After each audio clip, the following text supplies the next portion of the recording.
বন্ধুরা, ভিডিওটা যদি ভালো লাগে তাহলে একটা লাইক দিও, কমেন্ট করে জানাও, আর সবচেয়ে গুরুত্বপূর্ণ সাবস্ক্রাইব করে দিও টিম শাশ্বত চ্যানেলটা।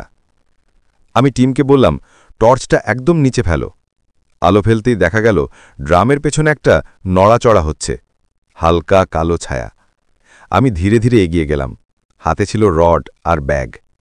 ওই মুহূর্তে শুধু একটা কথাই মনে হচ্ছিল, এই কাজটা সবাই পারে না, কিন্তু আমরা টিম শাশ্বত পারি।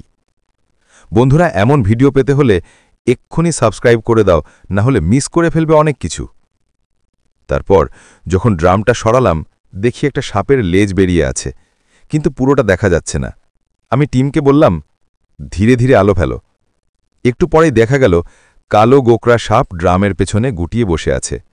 কুকুরটা ভয়ে কাঁপছে। আমি শান্তভাবে রড দিয়ে সাপটাকে নিয়ন্ত্রণে আনলাম।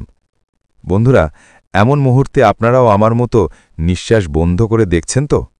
যদি দেখেন তাহলে এক্ষুনি টিম শাশ্বতকে সাবস্ক্রাইব করো। রাত তখন প্রায় 11টা। সাপটাকে আমি নিরাপদভাবে ব্যাগে রাখলাম। চারপাশে গ্রামের লোকজন দাঁড়িয়েছিল, সবাই মোবাইল বের করে ভিডিও করছে। সবাই বলল, দাদা,